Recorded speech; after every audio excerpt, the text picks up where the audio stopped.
जय श्री जगन्नाथ। आज शुणिबा सुरेंद्र महांती रचनारू गोटे गल्प बेगम कोठी। आसंतु शुणिबा गल्प बेगम कोठी। नुआ दिल्लीर उपकंठरे अनुच्च आरावली गिरिमालार शिखर बहु कालरू परित्यक्त जीर्ण बेगम कोठी।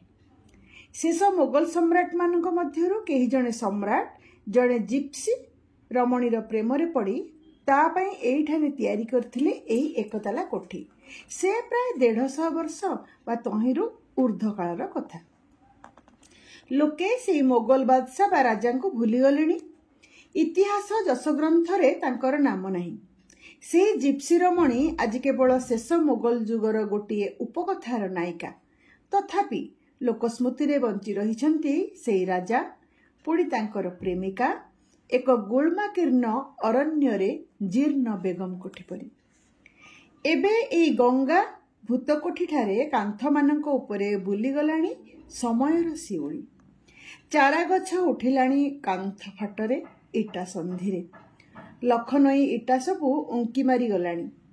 पलस्तरा छड़ा खिलाण और खुंट मान दिशुछंती श्मशान रे नरक रोगीर माळमाळ दांत परी। प्रशस्त बारंडार कार्निश सबु झड़ वर्षारे केबेठारु भांगी गलाणी।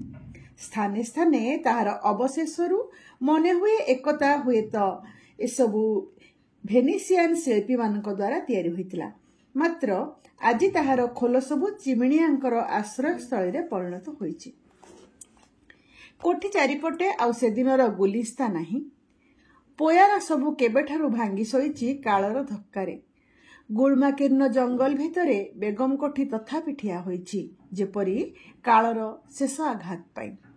लोकमुखर एहा आउ बेगम कोठी भाबरे परिचित नुहे।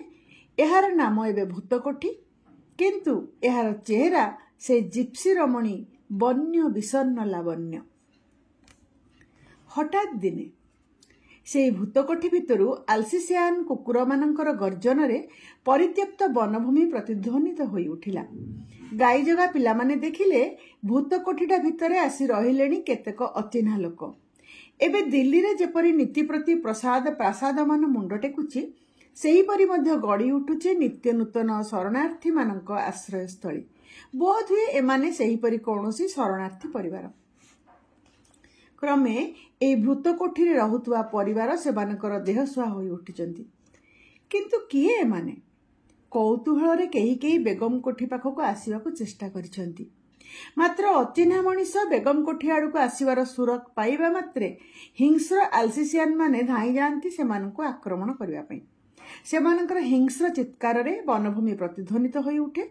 भय रे पाखक आसीबा आउ संभव हुए नहीं। दिने जड़े खबर कागज रिपोर्टर आसिले ए बेगम कोठी को एही आगंतुक मानक खबर पाई किछि गोटे चांचल्यकर संवाद संग्रह करिबा पाई। तांको कारटा गोटे भंगा पोच तले लंबा पहाड़ पाखरे रही जिबा मात्रे दुईटा बुढ़ा आल्सिसियान गर्जन करी कार पाखकू धाई आसिले। बारंडा उपरु बोरखा वृता जड़े युवतीर चित्कार सुबिला, जिस्मी जिस्मी रुक जाओ जिस्मी। मंत्रमुग्ध परी आल्सिसियान दिटा अटकी रहिले। आखि चारिटारे किंतु नियार पुलकी। टिके इशारा पाइले जेपरी सेमाने एई लोकटाको झुणी पकेइबे। केई बाहर लोक बेगम कोठीर स्तब्धता भांगु एहा जेपरी सेमानकर अभिप्रेत नुहे। संतर्पण रे रिपोर्टर जनक पहाड़ उपरे कुदी कुदी भंगा शिउली बसा बारंडा उपरकू उठीगले। सेई बोरखावृत युवती सेतेबेलकू भितरकू चली जाइछि। सेमाने चाहती नहीं बाहर लोक विशेषतः ए खबर कागज रिपोर्टर मानकर अनुप्रवेश। मनुष्यर दुर्योग दुर्भाग्य सुधा एमानक व्यवसायर पण्य। मालिक माने चाहती कागजर काटती पाई एहीपरि सबु दुर्भाग्य दुर्योग भरा कहानीर कपी। पुराना कार्पेट बा जहरत व्यवसायी मानक परी एमाने मध्य हड़ा बेपारी। बेपारी माने जेपरी अति सस्तारे नाममात्र मूल्य रे दाम पुराना कार्पेट बा जहरत सब हाथेई नेबाकू आसुछंती, एमाने मध्य सेही परी कहार व्यक्तिगत जीवनर दुर्योग और दुर्भाग्य को बाजार रे पण्य करिबा पई धाड़ी लगेई थांती। ମାତ୍ର ବେଗମ ତାଙ୍କର ବିଷର୍ଣ୍ଣ ପରିବେଶ ଭିତରକୁ ଏମାନଙ୍କର ଅନୁପ୍ରବେଶ ଚାହାନ୍ତି ନାହିଁ। ନୂଆଦିଲ୍ଲୀ ରେଳ ଷ୍ଟେସନର ଭିଆଇପି ପ୍ଲାଟଫର୍ମରେ ସେ ଆଶ୍ରୟ ନେଇଥିବା ବେଳେ ଏମାନେ ଏହିପରି ଭିଡ଼ ବାନ୍ଧି ଆସୁଥିଲେ। ଏବେ ସେ ବେଗମ କୋଠିକୁ ଆସିଥିବା ଖବର ଏମାନେ କିପରି ପାଇଲେ କେଜାଣି? ଆପଣମାନେ ଶୁଣୁଛନ୍ତି କାହାଣୀ ବେଗମ କୋଠି। ରିପୋର୍ଟର ଜୋତାମିଶା ପାଦରେ ଭିତରକୁ ପଶି ଯାଉଥିବା ବେଳେ ଜଣେ ପ୍ରାୟ 80 ପର ବୃଦ୍ଧ ଥରାଥରା କଣ୍ଠରେ ଲକ୍ଷ୍ନୌ ଉର୍ଦ୍ଦୁରେ କହିଲେ, ହଜୁର, ବାହାରେ ଜୋତା ଖୋଲି ଆସନ୍ତୁ। ବେଟି ବେଗମଙ୍କ ଦରବାରକୁ ଜୋତା ମାଡ଼ିଯିବା ମନା। ରିପୋର୍ଟରଙ୍କୁ କିନ୍ତୁ ଅଣ୍ଟା ଭାଙ୍ଗି ନଇଁ ପାଦରୁ ଜୋତା ଖୋଲିବା ପାଇଁ କଷ୍ଟ ହେଉଥିଲା। ବେଟି ବେଗମ ଆଜି ବାସହୀନା ହୋଇ ଲକ୍ଷ୍ନୌ ନବାବୀ ଖାନଦାନର ମଣିଷ, ଜଣେ ନବାବଙ୍କ ପ୍ରପୌତ୍ରୀ। ସେ ନବାବୀ ଅମଳର ଔଜ୍ଜଲ୍ୟ ଆଜି ଥାଇ ନପାରେ, ତଥାପି ସେହି ବୁନିୟାଦ ତ ରହିଛି। ଦରଜାରେ କବାଟ ନାହିଁ। କେବେ ଛାତରୁ ଝୁଲୁଥିଲା ହୁଏତ ଗୋଟିଏ କାଚ ଝାଡ଼ଣ, ତାହାର ଚେନ୍ଟା କେବଳ ଛାତରୁ ଝୁଲୁଛି। ତଳେ ବିଛା ହୋଇଛି ଗୋଟିଏ ପର୍ସିଆନ କାର୍ପେଟ, ତା ଉପରେ ଗୋଟିଏ ତକ୍ତପୋଷ ଉପରେ ବେଗମ। ରିପୋର୍ଟର ଗୋଟିଏ ବେତମଡ଼ା ଉପରେ ବସିଲେ। ସେହି ବୋର୍ଖାବୃତ୍ତା ଯୁବତୀ ସାକିନା ବେଗମଙ୍କ ପାଖାପାଖି ବସିଲା। ସମସ୍ତେ ନୀରବ। ବେଗମଙ୍କ ଦୁଇ ଆଖିରେ କଳା ଗଗଲ୍ସ, ସେତା ମୁହଁରେ ନାକର ଦି ପାଖରେ ଚିବୁକକୁ ବେଷ୍ଟନ କରି ଦୁଇଟା ଗଭୀର ରେଖା ବୁଲି ଆସିଲାଣି। ମସୃଣ କପାଳରେ ବୟସ ଓ ଦୁଶ୍ଚିନ୍ତାରେ ଛନ୍ଦାଛନ୍ଦି ବଳିରେଖା। ତାଙ୍କର କନ୍ୟା ସାକିନାର ଆଖି ଦୁଇଟି କିନ୍ତୁ ଫିକା ନୀଳ, ଆଶ୍ୱିନ ଆକାଶ ପରି। କ'ଣ ଲାଭ ଅଛି ନିଜର ଦୁଃଖ ଦୁର୍ଦ୍ଦଶା କଥା ଏଇ ବାହାର ଲୋକଙ୍କୁ ଜଣେଇବା ହେବ କ'ଣ? ଆଜି ତ କେହି ଇନସାନ ନାହାନ୍ତି। ତା ନହେଲେ ଏତେ ବଡ଼ ବଡ଼ ହୋମଡ଼ା ଚାମଡ଼ାଙ୍କ ପାଖରେ କେତେ ଅର୍ଜି ସେ କଲେଣି। ସମସ୍ତେ ପ୍ରତିଶ୍ରୁତି ଦେଲେ, ମାତ୍ର ପ୍ରତିଶ୍ରୁତି ଭୁଲିଯିବା ପାଇଁ ସେମାନଙ୍କୁ ମୁହୂର୍ତ୍ତେ ତ ବିଳମ୍ବ ଲାଗିଲା ନାହିଁ। ଲକ୍ଷ୍ନୌରେ ସେମାନଙ୍କର ପ୍ରାଚୀର ଜରାଜୀର୍ଣ୍ଣ ପୈତୃକ ମଞ୍ଜିଲରୁ କର୍ପୋରେସନ ବାଲା ସେମାନଙ୍କୁ ଉଚ୍ଛେଦ କଲାବେଳେ ସେ ତ କମ୍ ପ୍ରତିରୋଧ କରିନଥିଲେ। ମାତ୍ର ଶୁଣିଲା ବା କିଏ? ପୁରୁଣା ମଞ୍ଜିଲ ଭାଙ୍ଗି କର୍ପୋରେସନ ବାଲା ରାସ୍ତା ଚଉଡ଼ା କରିବା ପାଇଁ ମାଟିରେ ତାହାକୁ ମିଶାଇ ଦେଲେ। କୋଉ କାଳର ପୁରୁଣା ମଞ୍ଜିଲଟା ମଧ୍ୟ ଏହି ବେଗମ କୋଠି ପରେ ଖଣ୍ଡ ଖଣ୍ଡ ହୋଇ ଭାଙ୍ଗି ପଡ଼ୁଥିଲା। ଥରେ ଏହାର ଗୋଟିଏ ଦୁଇବାର ଭୁଷୁଡ଼ିବା ଫଳରେ ରାସ୍ତାରେ ଯାଉଥିବା 2 ଜଣ ପଥଚାରୀ ତା ତଳେ ସମାଧି ନେଇଥିଲେ। ତାପରେ ନିରାପତ୍ତା ଦୃଷ୍ଟିରୁ ମଞ୍ଜିଲଟାକୁ ଭାଙ୍ଗି ଦେବା ପାଇଁ କର୍ପୋରେସନ ଦେଇଥିଲା ନୋଟିସ। ପଣ୍ଡିତଜୀଙ୍କ ପାଖରେ ଅର୍ଜି କରିବାରୁ ସେତେବେଳେ ସେ ପ୍ରତିଶ୍ରୁତି ଦେଇଥିଲେ ବେଗମଙ୍କ ପାଇଁ ଅନ୍ୟତ୍ର ଉପଯୁକ୍ତ ବ୍ୟବସ୍ଥା କରିବେ। ବହୁ ଦରଖାସ୍ତ, ବହୁ ଅର୍ଜି ପରେ ପଣ୍ଡିତଜୀ କାଶ୍ମୀରରେ ରହିବା ପାଇଁ ବ୍ୟବସ୍ଥା କରିଦେଇଥିଲେ। ଆପଣ କାଶ୍ମୀରରୁ ଚାଲି ଆସିଲେ କାହିଁକି? ରିପୋର୍ଟର ପଚାରିଲେ। ବେଗମ କୌଣସି ପ୍ରଶ୍ନର ଉତ୍ତର ଦିଅନ୍ତି ନାହିଁ। ତାଙ୍କର ଯାହା କିଛି ବକ୍ତବ୍ୟ ସେ ମୃଦୁ କଣ୍ଠରେ କହନ୍ତି ସାକିନାକୁ। ସାକିନା ତାପରେ ତାଙ୍କର ଉତ୍ତର ଜଣେଇ ଦିଏ ପ୍ରଶ୍ନକର୍ତ୍ତାଙ୍କୁ। ବେଗମ ପୁରୁଣା କାର୍ପେଟ ଜହରତ ବେପାରୀମାନଙ୍କୁ ସୁଦ୍ଧା ପ୍ରତ୍ୟକ୍ଷରେ କିଛି କହନ୍ତି ନାହିଁ। ଦରଦାମ କଷାକଷି ପରେ ସେଇ 80 ପର ବୃଦ୍ଧାବୃତ୍ୟ ରମଜାନ। ସାକିନା ତଳକୁ ଆଖି ନୁଆଇଁ କହିଲା, ଆମେ ସିହା କିନ୍ତୁ ସେମାନେ ସୁନ୍ନି। ଏଥିପାଇଁ ସେମାନେ ଆମ ଘରେ ଦିନେ ଜାଳି ଦେଲେ। ଆମକୁ ସେତେବେଳେ କେହି ରକ୍ଷା କରିପାରିଲେ ନାହିଁ। ଆମେ ପୁଣି ହେଲୁ ବାସ୍ତୁହରା। ତାପରେ ଦିଲ୍ଲୀ। ଆମେ ଆଶ୍ରୟ ନେଲୁ ବହୁ ବର୍ଷ ନୂଆଦିଲ୍ଲୀ ଷ୍ଟେସନର ଭିଆଇପି ପ୍ଲାଟଫର୍ମରେ। ଇଚ୍ଛା କରିଥିଲେ ଆମେ ଅବଶ୍ୟ ଲକ୍ଷ୍ନୌ ଫେରିଯାଇ ପୁଣି କୋଉଠି ମାଡ଼ିକଚି ହୋଇ ଆଶ୍ରୟ ନେଇପାରିଥାନ୍ତୁ। ମାତ୍ର ବେଗମ ସାହେବଙ୍କ ଜିଦ୍, ତାଙ୍କୁ ଉପଯୁକ୍ତ କ୍ଷତିପୂରଣ ଦେବା ପାଇଁ ସରକାର ବାଧ୍ୟ। ଯେତେଦିନ ପର୍ଯ୍ୟନ୍ତ ତାଙ୍କ ପାଇଁ ଉପଯୁକ୍ତ ବ୍ୟବସ୍ଥା ହୋଇଛି ସେତେଦିନ ପର୍ଯ୍ୟନ୍ତ ସେ ରହିବେ ଏଇ ଭିଆଇପି ପ୍ଲାଟଫର୍ମରେ। ବଡ଼ଲାଟ ହୋମଡ଼ା ଚମଡ଼ାମାନଙ୍କର ରେଳଯାତ୍ରା ପାଇଁ ଦିନେ ତିଆରି ହୋଇଥିଲା ଏଇ ଭିଆଇପି ପ୍ଲାଟଫର୍ମ। ଉଡ଼ାଜାହାଜ ଆସିବା ପରେ ଏହା ହେବେ ପରିତ୍ୟକ୍ତ। ସେହି ପ୍ଲାଟଫର୍ମର ଗୋଟିଏ ନିରଳା କୋଣରେ ୱେଟିଂ ରୁମ୍ରେ ବେଗମ, ସାକିନା, ପୁତ୍ର ଫିରୋଜଲ୍ଲୀ, କେତେଜଣ ଭୃତ୍ୟ ଓ 4ଟା ଆଲସେସିଆନ ଗୁଜରାଣା ମେଣ୍ଟୁଥିଲା ବେଳେ କାର୍ପେଟ ଆଉ ପୁରୁଣା ଅଳଙ୍କାର ହଜରତ ସବୁ ବିକ୍ରି କରି। ସେଥିରୁ ସେ ପ୍ରାୟ ଅଧେ ସଫା ହୋଇଗଲାଣି ଏଇ 10 ବର୍ଷ ଭିତରେ। ଆଉ କେତେଦିନ ଚଳିବ କେଜାଣି? ବେଗମଙ୍କର ପୁତ୍ର ଫିରୋଜଲ୍ଲୀ ସହରରେ ବୁଲି ବୁଲି କାର୍ପେଟ ଆଉ ଜହରତ ପାଇଁ ଗରାଖ ସଂଗ୍ରହ କରୁଥିଲା। କିନ୍ତୁ 2 ବର୍ଷ ତଳେ ଫିରୋଜଲ୍ଲୀ ସେହି ପ୍ଲାଟଫର୍ମ ଉପରେ ବେମାରୀରେ ପଡ଼ି ଦିନେ ମରିଗଲା। ତାର ଉପଯୁକ୍ତ ଚିକିତ୍ସା ସୁଦ୍ଧା ହୋଇପାରିଲା ନାହିଁ। ହଁ, ଏଇ ହେଉଛି ନସିବ। ସେ କାହାରି ତୋୟାକ୍କା ରଖେ ନାହିଁ, କାହା ମୁହଁକୁ ଚାହେଁ ନାହିଁ। ସିଏ ଗୋଟିଏ ଅନ୍ଧ କାଳବୈଶାଖୀ ଝଡ଼ ପରି। सेवा कहीं परवाह करिवो नवाबी बुनियाद। प्लाटफर्म उपरे पुत्र फिरोजलीर मृत्युर दुख बेगम मुह बुझी संभाली नेले सिला किंतु भांगी पड़ले नहीं। तांकर से एकाजिद सरकार तांकु सम्मानजनक भाव क्षतिपूरण देवाई बाध्य। पुत्र शोकादुरा बेगम इंदिराजी को मध्य दरखास्त करथिले किछि उचित व्यवस्था पई। ता नहेले से और साकिना शेषको विष पी आत्महत्या करिवे एहा थिला बेगमकर परम शर्त। इंदिराजी दिने अकस्मात आसीथिले वीआईपी प्लाटफर्म को। सेदिन उपराष्ट्रपति ट्रेन रे दिल्ली रु विदाय नेउथिले। सेथिपई प्लाटफर्म रे पुलिस और होमड़ा चमड़ांकर भिड़। इंदिराजी सेही अवकाश रे उपराष्ट्रपति को विदाय परे बेगम को देखिया पई उपयुक्त व्यवस्थार प्रतिश्रुति मध्य देइथिले। मात्र तांको पई शेषरे व्यवस्था हला एई बेगम कोठी। किंतु निर्दय रेलवे वाला तांको पुलिस लगाई वीआईपी प्लाटफर्म रु उच्छेद करिनथिले। एक कंकड़ा बिछा विषधर साप आ चेमेणिया मेलरे कहीं कौन खुशी रे एई भूत कोठी रहिबा को आसे। केतेटा गाई जुगुआल टोकांक व्यतीत एठार कौनसी जनमानव नाहांती। पानी आ बिजुली व्यवस्था हेबो बोली प्रतिश्रुति रहिला प्रतिश्रुति रे। थरे अवश्य आसीथिले बिजुली विभागर लोक। हठात मने पड़ी जाइथिला परा। कोठी चारिपटे बुलाबुली करी सेमाने कहिले ए भंगा कोठी रे बिजुली लाइन लागि परिबो किपरि। सेमाने फेरी गले। पानी एबे संग्रह करने को पड़े। अध माइले दूर रास्ता कड़े गोटे पानी कलर मोहम्बती आउ अगरबती हेउची बेगमकर एबे सबुठारु बड़ खर्च। ता नहेले ए शिउली बसा सन्तसंतिया छाई छाइया विषर्ण आलुअरे गोटे मुहूर्त सुधा तिष्ठि परिबा बेगमक पक्षे असंभव। नुआदिनी प्लाटफर्म रे हेले तो दिन रे प्रचुर आलोक आ राति रे इलेक्ट्रिक लाइट रो अभाव नथिला। किंतु क्रमे जेपरी पुंजी निशेष होई आसिथिला सेतरे मोहम्बती आ अगरबती रो बद खर्च केते दिन आबा सब चलिबो।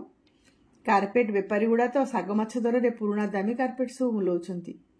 बेगम हुए तो बिक्री करि दियंते किंतु से वृद्ध भृत्य रमजान बेले बेले सेतरे बाधा दिए। ना ना नवाबी खानदान रो कारपेट को एते सस्ता रे देई हेबो नै। बेगम अभावर ताड़ना सत्वे नीरव रुहंती। साकिना कौन कहबो ठीक बुझी पारे नै। केतोटी मुहूर्तर नीरवता पर रिपोर्टर पचारे आपण को एठी लागुच किपरि। साकिना श्लेषपूर्ण कंठरे उत्तर देला पिकनिक कला परी।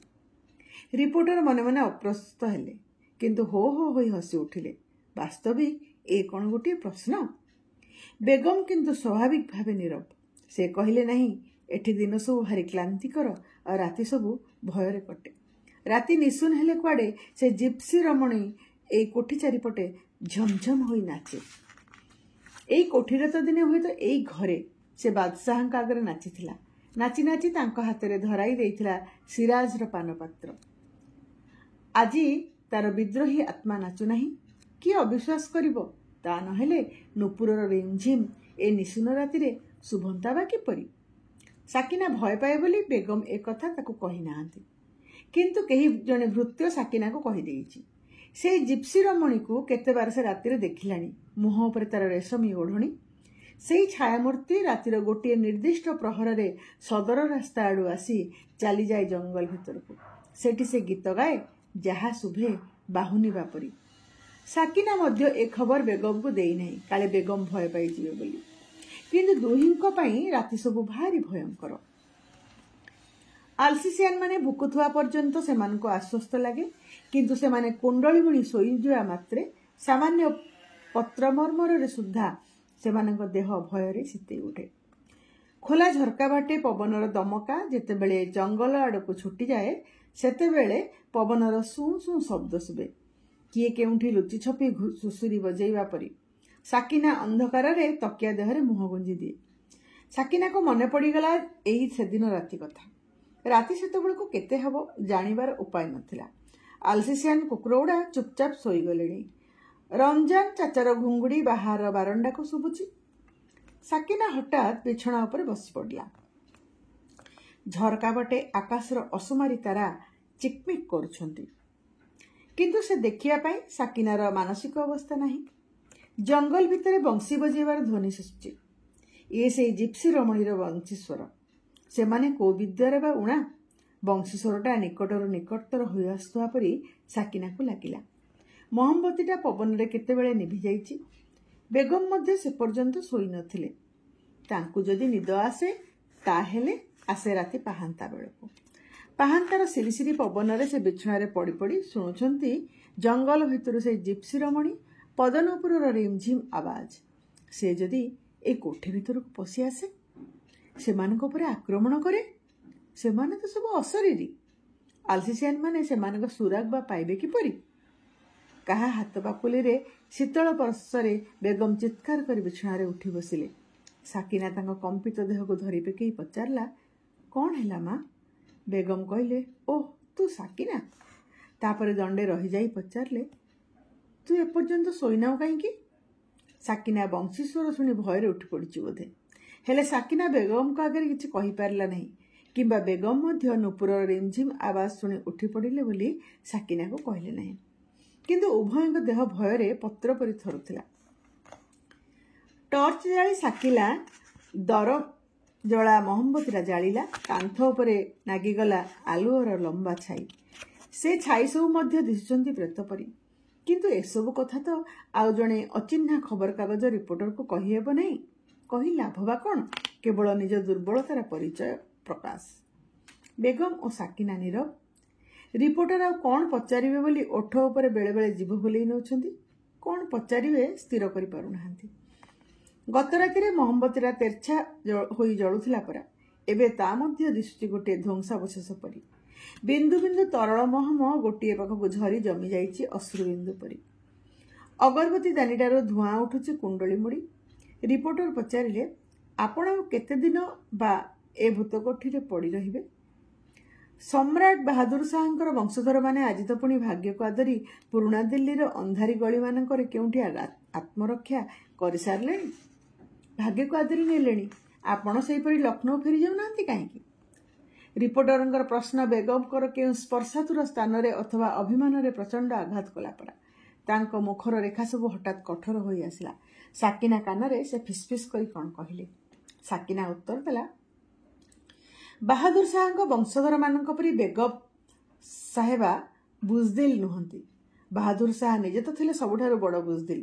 ତା ନହେଲେ କମ୍ପାନୀ ହୁକୁମତ ଏମିତି ମୁଣ୍ଡ ନୁଆଇଁ ସେ ମାନି ନେଇଥାନ୍ତେ ସହଜେ। ବେଗମ କିନ୍ତୁ ନବାବ ୱାଜିଦ ଅଲ୍ଲୀ ଶାହଙ୍କ ଖାନଦାନ। ବିନା ଉପଯୁକ୍ତ କ୍ଷତିପୂରଣରେ ସେ ଆଶ୍ରୟ ପ୍ରାର୍ଥୀ ପରି ଲକ୍ଷ୍ନୌ ଫେରିଯିବେ ନାହିଁ। ଆଚ୍ଛା, ଆପଣ ଏବେ ଯାଇପାରନ୍ତି। ସାକିନାର କଣ୍ଠସ୍ୱରରେ ମଧ୍ୟ ଅସ୍ୱାଭାବିକ ତୀକ୍ଷ୍ଣତା। କ୍ରମେ ରିପୋର୍ଟରଙ୍କର ପୁରୁଣା ଗାଡ଼ିର ଇଞ୍ଜିନ ଶବ୍ଦ ଦୂରରେ ମିଳିଗଲା। ରମଜାନ ଖୋଲା ଦରୱାଜା ପାଖରେ ଆସି କେତେବେଳୁ ଠିଆ ହୋଇଛି।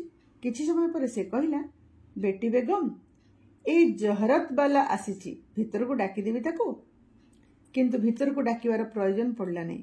ଗୋଟିଏ ମାଂସ ପିଣ୍ଡୁଳା ଭଳି କୁର୍ସନିସ୍ କରି ଭିତରକୁ ପଶି ଆସିଲା ସେ ଜହରତ ବେପାରୀ। ଖର୍ବକାୟ ପୃଥୁଳ, କପାଳଟି ସରୁ, ମୁଣ୍ଡରେ କୁଞ୍ଚୁକୁଞ୍ଚିଆ କେଶ, ଆଖି ଦୁଇଟା ଗୃଧ୍ରର ଆଖି ପରି। ସିଏ ଯେମିତି ଜହରତର ବାସନା ବାରି ବାରି ବୁଲୁଛି। ହାତରେ ଗୋଟିଏ ଚମଡ଼ା ଥଳି। ବେଗମ ବା ସାକିନା ତାକୁ କେହି କିଛି କହିଲେ ନାହିଁ। ଚକା ପକାଇ ସେ ତଳେ କାର୍ପେଟ ଉପରେ ବସି ପଡ଼ିଲା। ଥାଇପାରେ ତାର ଲକ୍ଷ ଲକ୍ଷ ଟଙ୍କାର ବ୍ୟବସାୟ, ମାତ୍ର ଏହିପରି ଅନୁଗ୍ରହ ପ୍ରାର୍ଥୀଙ୍କ ପରି ତଳେ ନ ବସିଲେ ବେପାରଟା ତ ଆଉ ଚଳିବ ନାହିଁ। ଦିନେ ସେ ଆସିଥିଲା ଗୋଟିଏ ଅଳଙ୍କାର ମୁଲେଇବା ପାଇଁ। ବେକରେ ଲଗାଉଥିବା ସେଇ ଅଳଙ୍କାରଟା ବହୁ ପୁରୁଣା ଦିନର। ଏବେ ଆଉ ତାର ରେୱାଜ ନାହିଁ। ସେଥିରେ ହୀରା ପାନ୍ନା ଆଉ ଇନ୍ଦ୍ରନୀଳ ମଣିର 3 ଖଣ୍ଡ ଦାମୀ ପଥର ଖଞ୍ଜା ହୋଇଛି। ହୀରାଟା କେତେ କ୍ୟାରେଟର କିଏ ଜାଣେ, କିନ୍ତୁ ଏହାକୁ ଦେଖିବା ଦିନୁ ଜହରତ ବେପାରୀର ଜିଭଟା ଯେପରି ଲାଳେଇ ଉଠିଛି। ବେଗମ କ'ଣ ଜାଣିଥିବେ ଆଉ ଜହରତର ଦାମ? ସାମାନ୍ୟ ମୂଲ୍ୟ ଦେଇ ଏହାକୁ ହାତେଇବାକୁ ଉଦ୍ଦେଶ୍ୟରେ ସେ କମ୍ ଚେଷ୍ଟା କରିନଥିଲା। ମାତ୍ର ଏତେ ଅଳ୍ପରେ ସେ ଜେବରକୁ ବିକ୍ରି କରିଦେବା ପାଇଁ ରମଜାନର ମନ ଡାକୁନଥିଲା। ସେ ବାରମ୍ବାର ବାଧା ଦେଉଥିଲା। ଜହରତ ବେପାରୀଟା କହିଲା, ବେଗମ ସାହେବା, ଏ ବାନ୍ଦାତ ଆପଣମାନଙ୍କର ନିମକ ଖାଇ ବଞ୍ଚିଛି। ନବାବୀ ଘରଆନା ନଥିଲେ ମୁଁ ତ କେଜାଣି ମୁଁ ଗଫଲି ବିକୁଥାନ୍ତି। ତାପରେ ନିଜ ଜାମାର ଭିତର ଖୋଳରୁ 2000 ଟଙ୍କାର ନୋଟ କାଢ଼ି ଆଲୁଅରେ ଜିଭର ଛେପ ଲଗେଇ ଗୋଟି ଗୋଟି କରି ଗଣି କାର୍ପେଟ ଉପରେ ଥାକ ପରି ସଜେଇ ରଖିଲା। ଜ୍ୟାଦା ସେ ଜ୍ୟାଦା ଏଇ 2000 ଟଙ୍କାର ବେଶୀ ଦେଇପାରିବା ଏଇ ବାନ୍ଦା ପକ୍ଷରେ ସମ୍ଭବ ନୁହେଁ। ପଥର ଗୁଡ଼ାକ ତ ଟିକେ ଟିକେ ଭେଜାଲ ମନେ ହେଉଛି, ଆଉ ଏତିକି ସୁନାର ବା କି ଦାମ ଅଛି? ବେଗମ କୌଣସି ଉତ୍ତର ଦେଲେ ନାହିଁ। ମାତ୍ର ତାଙ୍କର ମୁହଁର କଠିନ ରେଖାଗୁଡ଼ିକରୁ ମନେ ହେଲା ସେ ଯେପରି ଏହି ଦାମରେ ଅଳଙ୍କାରଟିକୁ ହାତଛଡ଼ା କରିବା ପାଇଁ ପ୍ରସ୍ତୁତ ନୁହନ୍ତି। କିମ୍ବା ଅବସ୍ଥା ଯାହା ହେଉ ପଛେ ଓ ପୁରୁଣା ଦିନର ଏ ଅଳଙ୍କାରକୁ ସାମାନ୍ୟ କେତେଟା ଟଙ୍କାରେ ବିକିଦେବା ପାଇଁ ତାଙ୍କର ମନ ହେଉନାହିଁ।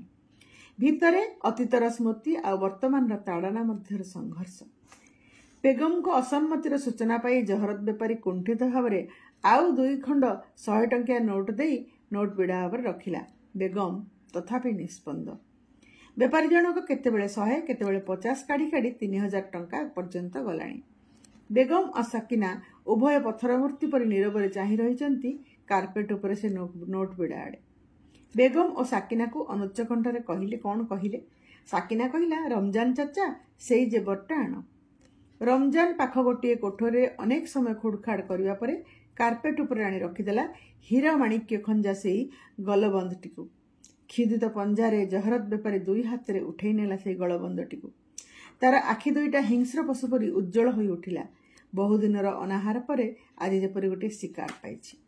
किंतु तार व्यवसायी बुद्धि से प्रथमे परीक्षा करने चाहूला ए पत्थर सब असली ना नकली। किए जाने नवाबी परिवार मानकर सुधा बेले बेले नकली पत्थर किणी से ठकामी पड़ी। ए अलंकार दाम मात्र 3000 टंकार अनेक बेसी हो पारे। तथापि से परीक्षा करने चाहूला।